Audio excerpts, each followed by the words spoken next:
Riders of Justice. I'm not so sure what to say about this movie, so I wish this would be a conversation. If we were talking, we could weigh the arguments for and against, and then at the end come to a conclusion in a dialectical, Socratic manner. Socrates, you remember, had these challenges. He would present one point of view and the other the opposite. It's true, it was mostly the other way around. Somebody would argue for something and then Socrates would place himself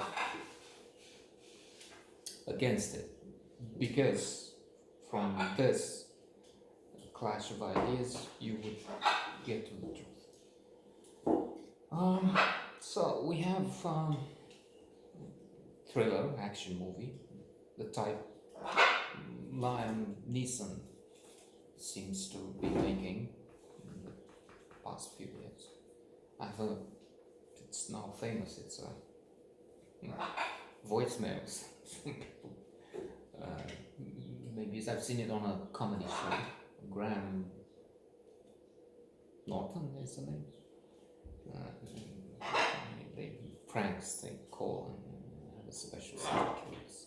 I will find you and I will Taken and the rest. Taken 1, 2, 3.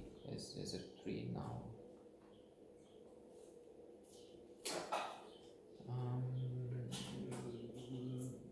This being a film with Mads Mikkelsen at the center, it brings complexity, it brings another dimension. It looks deeper, it's different. You have a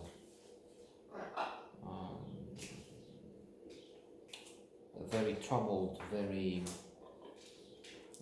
complex character here. Not that Liam Neeson is less than a wonderful actor, of course. I'm just saying it's a different combination here, a different mix.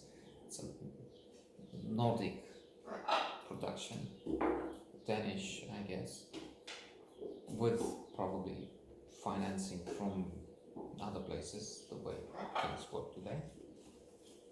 And there are some things which are different. They also try and bring in an element of comedy.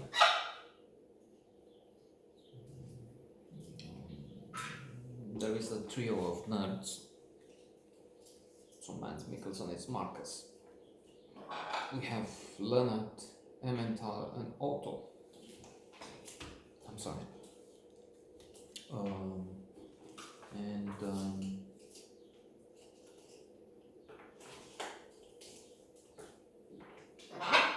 Briefly, what happens is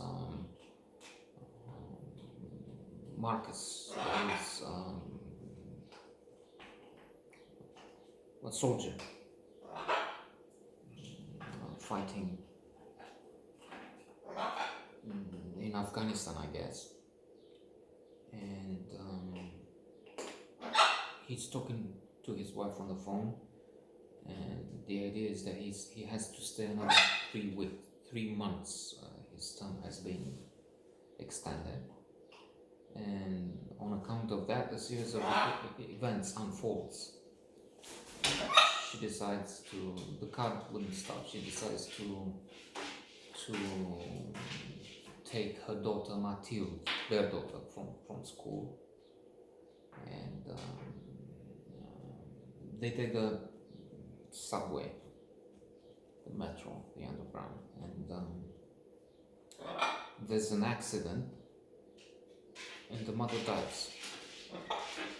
Now, in the same car, this this mathematician is standing up to offer her seat. So she dies in his place, in other words. But then as he looks at the circumstances, finds that a witness with a disease of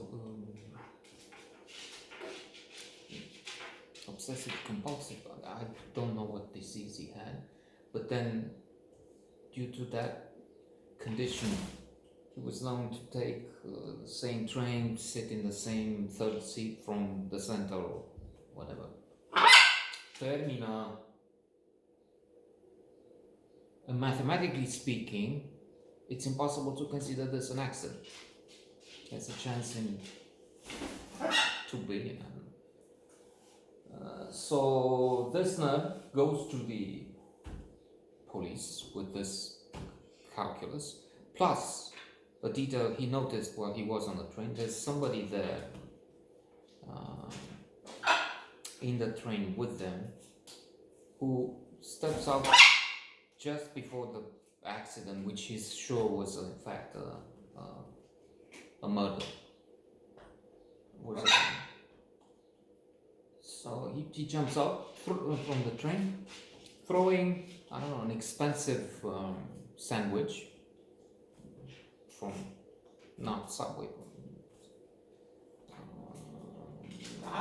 15 € sandwich, and the drink he barely touched, which is also 10 €. Who will do that? In the trash.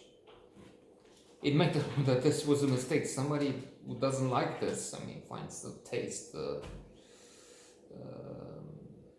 disgusting, can do that.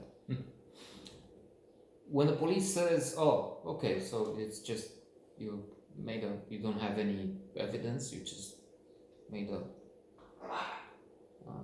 calculus, an equation," and then so they sort of dismiss this idea, this premise. The nerd goes to Marcus, presents his case, tells him, I think I owe it to you to tell you that it's almost impossible in mathematical terms. Then he brings in his other 3 colleagues, and then there's an element of humor, because one is very large, obese. It's a medical term. I think it's morbidly obese. They use that for the idiot, the very stable genius Trump. So there's this, because they make all kinds of mistakes. They fight with each other. Oh, I told you I want a different definition, a different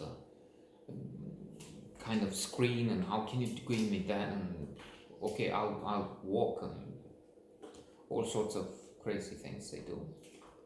As I said, they work as a team of 3 comedians in a way, which maybe they are.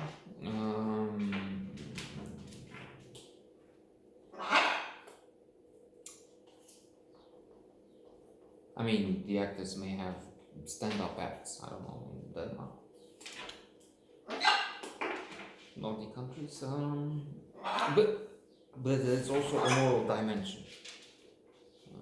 Yes, he takes revenge, as we expect, and in that the film is predictable. We've been here before so many times, cliche.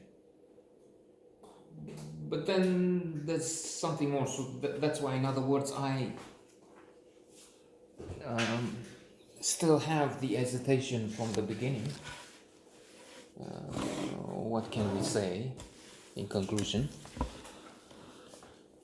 It's not bad, but it's not terribly wonderful either. So I think that's towards the average, a bit better than average, I would say.